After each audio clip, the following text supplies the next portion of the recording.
Hello guys, welcome back to my allotment channel. So this video is going to be a little bit different from my normal videos. I'm going to do a full-on August allotment plot tour. I haven't really done one of these for a very long time I think, but because it's August and everything's looking its best, I thought it'd be really nice just to give you a really detailed overview of the allotment plot. Hopefully I can answer quite a few of your questions as well, because I do get quite a lot of questions about areas of my allotment plot, so hopefully this answers those. So if you're interested in seeing around my allotment plot, it's in South London. It's actually two plots. So I had my original plot that I took on first, and then my second plot that I took on quite recently actually, just late last year. So if you're interested in seeing around, watch the video. Hope you enjoy the video. Do subscribe to my channel if you're new. I put up lots and lots of vlogs all about my allotment plot, and I will get started with the tour. Enjoy guys.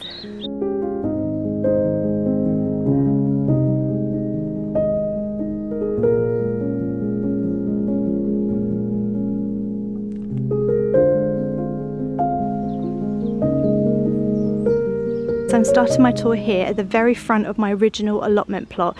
This used to be some lovely fencing there, but it's become really overgrown. You can see my pink shed over there. Let's start with the pink shed. So at the side of my shed you can see I've got this pallet, and I use it just for keeping sticks in. It used to be a strawberry planter, but it didn't really work. All my strawberries just dried out. So now I just use it for collecting sticks in, and it is quite useful actually. My shed was probably my first purchase for the allotment plot. It's quite a big purchase. It's from Forest Garden, and I will link it below if you'd like to take a look at it. I think it's 6 foot by 4 foot. I didn't want anything too big, but I just wanted somewhere where I could sit down when it rains and it's a bit cold, and I could store my tools in, and this shed just does the job really. We've got the 2 windows on the front, the door with the padlock, and I've got a clematis now growing up the front there, which is quite good. We do have some drainage going on the side, but it's not very useful and it doesn't really work, so we'll ignore that.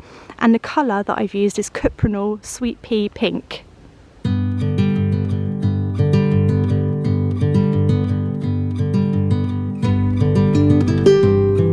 Right, here's the view as you come into my allotment plot. It's looking very nice at this time of year. We've got my main crop potatoes here, which I'm harvesting as I go and as I need them.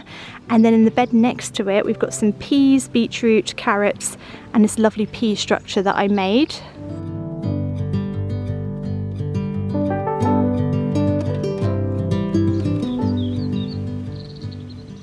These are my children's old plastic balls from their ball pit that they used to have that I've just put on the top, and it's to stop me from poking my eye out. As you can see, very hard to do with a ball. But it's also in case I need to net my peas over, I can throw net over, and the canes that are quite sharp and sort of jagged at the end won't tear the net. So it's got many purposes. One of the biggest purpose actually is that it just looks really pretty, and I just really like it. You can see that we've got all of the nasturtiums underneath, which are just looking so beautiful, and lots of borage which has come out all by itself, and the bees absolutely love this stuff. So if you see this stuff at your allotment plot come up, it's fantastic. Just leave it alone. You can actually pick the flowers and have them in a salad if you like.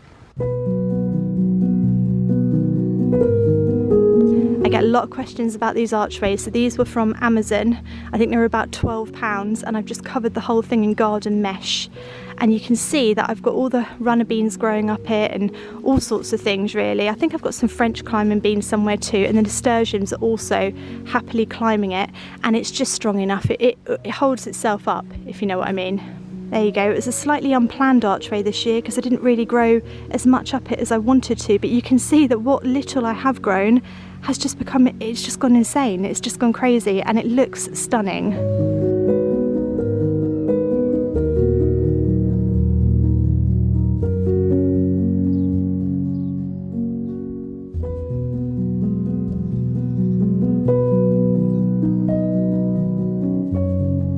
So you can see the way that I've designed the allotment plot is just one great big path down the middle, and then raised beds coming off the side, and that's so I can get a wheelbarrow down quite easily and just sort of get to everything very easily. So that's just the way that I've designed my plot, just to be as simple as possible. And then we've got the raised beds here. So in this one we have got some cosmos, some lettuce, some celeriac in there, and some parsnips.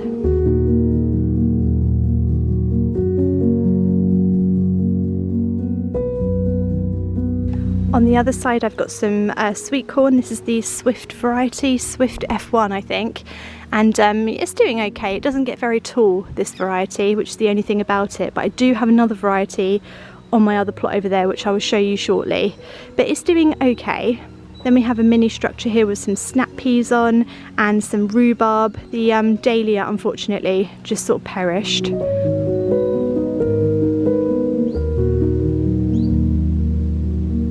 You can't win them all, you can't win them all. I've actually had quite a lot of failures this year, more so than successes I would say. One of them, I would call this a sort of half success, half failure, because I sort of didn't realise what they were when I was planting them. So I put a row of sunflowers in here and I knew they were the dwarf variety, but unfortunately they're like really small, they're like smaller than small. You see what I mean? They did say dwarf variety, but I really didn't think they were this small. So I think these ones are like the evening sun ones or something, and these ones I was very excited. I mean, they are beautiful. They are the teddy bear sunflowers with all these lovely petals, and we are getting multiple flowers on them, but they are just so small. They're so short. I don't know if this is something to do with the growing season or if this is genuinely how small they're supposed to be.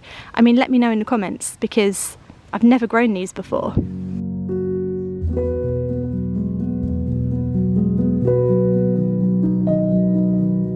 So now we come to the back end of the allotment plot. The back end doesn't sound very nice, does it? But you can see immediately it's very, very shady, and that is all because of these lovely trees that I have here which overlook my entire allotment plot.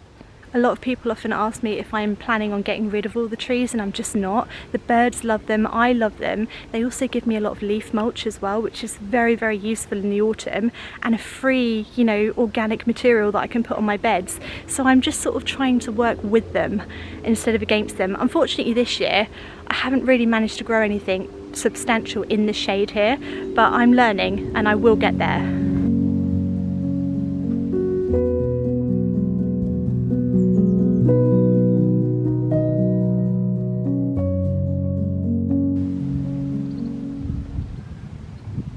So I'm going to walk you across now this little pathway that I've made connecting my original allotment plot with my brand new one, which I've just made a path through the trees, and it actually looks really whimsical. I love the way that it's turned out, it's just beautiful.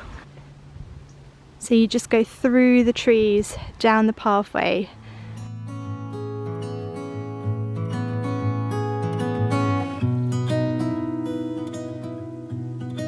We've got more bunting up in the tree because it just looks so pretty, and then here's our little pathway with our 3 new beds at the back of the plot. So in this one here we've got some main crop potato. It's doing very well, taking care of itself really. In the next bed we've got a TP, which I did try and grow some things up. We do have a little bit of sweet peas coming here. Some of the sweet peas survived, but this is just one of those failures that I was talking about. This year's just been really difficult, and the slugs and snails just absolutely went to town on my sweet pea TP, so I just didn't get anything substantial from it, unfortunately. It's a bit of a shame, but there we go. That's just gardening life, I think. Then we've got my other variety of corn. I'm very proud of this. Look how tall it is. It's so tall, and we've got some really exciting looking cobs coming on it as well.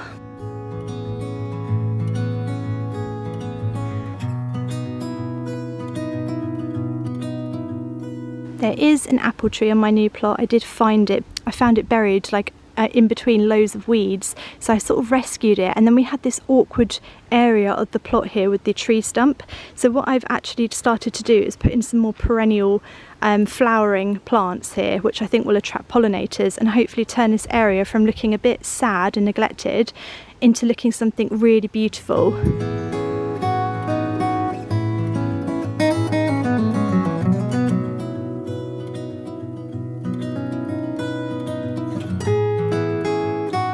So then the pathway comes around to my bigger archway. This is actually not an archway, it's a polytunnel frame. So this used to be my polytunnel. Unfortunately, the cover got all like bashed about and torn in the storms. So I took the cover off, moved it to here, and I've covered the entire thing with garden mesh again. And I'm just growing an array of things up it. So I've got like runner beans and pumpkins and all sorts of things. I'm not sure if I will get a polytunnel again. I'm not sure if it's worth it. I do find them a little bit more hassle than they're worth, because you have to make sure that you really like protect them from storms and stuff. They can get damaged so easily. They're also quite expensive for what they are. All it is just a little bit of frame and a bit of material that goes over the top, and you know, they're sort of over £100. I'm not sure if they're worth it personally, but if you live in a colder area, maybe it would be worth it. I just don't think it's worth it here personally. I've had 2 now and they've both torn and broken in the storm, so I have decided to turn it into a frame for growing things over a giant archway, and I'm loving it so far.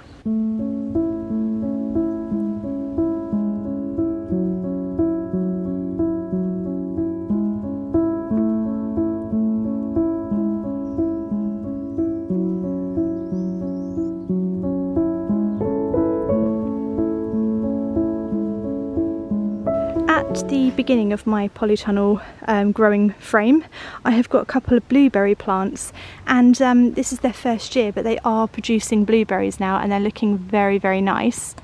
I heard that it's always good to have more than one blueberry plant because they can sort of help to pollinate each other. So I've got one here and then one just on the other side, which is also doing well but not giving me as many blueberries, but still the plant looks absolutely fantastic there. And the front of my new allotment plot, you can see, is very, very shady, and again that is a result of all the trees that are just overlooking my allotment plot. Again, I don't think trees are so much of a burden. I do get plenty of sun in other areas of the plot, and I think it's just about learning what likes to grow in the shade. I've done my best with it this year, but it's something that I'm still learning, what plants can survive really well with quite a lot of shade, you know. And the answer usually is things like peas, brassicas, potatoes. Those crops can kind of cope with a little bit more shade, so that's what I've been trying to put into the front. So we have our brassica bed here, which unfortunately has just all gone to flower this year because of the terrible weather that we've had. But I will be replanting some more brassicas for autumn winter in here and taking some of these out. But brassicas are quite happy in the shade. I've got another pea structure here. These are snap peas. These are doing really well, so I'm very excited to get some of those. Cucumbers probably do like sun, but they do seem to be growing okay at the moment. They've only gone in quite recently. And then behind that we've got some radish, and I've also just sown some perpetual spinach. That's all very good in the shade as well. This is my little cucumber structure that I made, again with the coloured balls on the end.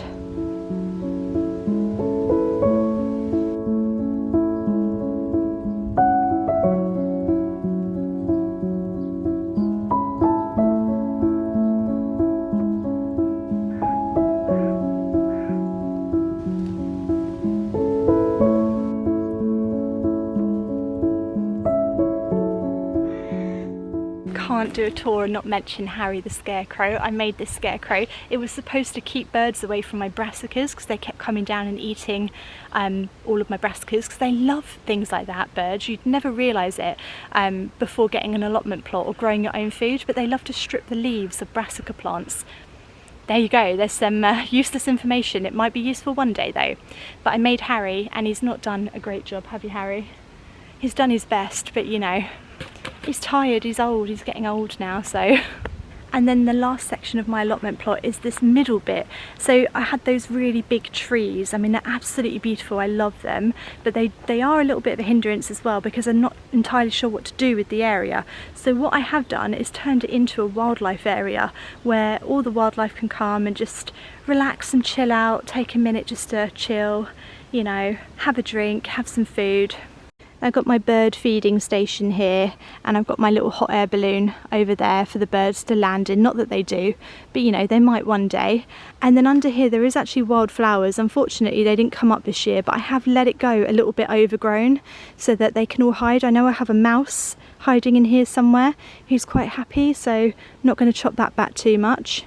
I've also got my wildlife pond, which definitely needs topping up today with water. It's a very hot day, but you can see this is very overgrown as well, and that's on purpose. It gives all the creatures some shade, somewhere to hide.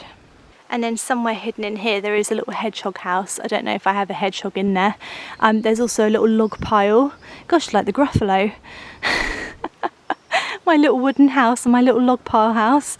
And there's the pond just next to it there.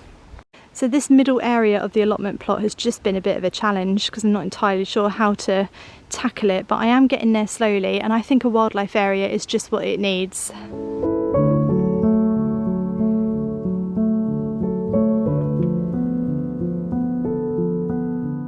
Oh, and how could I forget this? This is my strawberry bed right in front of my shed, and strawberries are okay with a little bit of shade as well. So this is in the shade here, and it's doing quite well. I do get quite a lot of strawberries from it, so that's another thing that you can plant in the shade. It's looking quite dishevelled and broken, but hey ho, it's an allotment. A lot of what you see here at my allotment plot is not perfect. I'm not a big believer in making things perfect. I do as good a job as I can do, but ultimately, you know, it's about plants, and I just sort of let the plants kind of take over, and they can be the ones to make it look pretty. As soon as things grow over wonky structures, you know, the structure looks a lot better anyway, because all you can see is the plants. That's what I say, just use the plants as your camouflage, you know.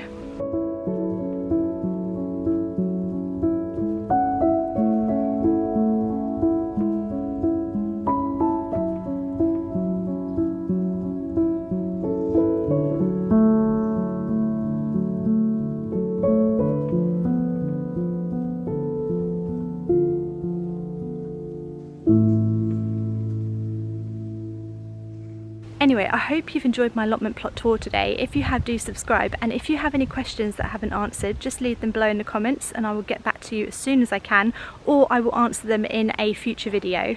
Thanks so much for watching, and I will see you next time. See you next time, guys.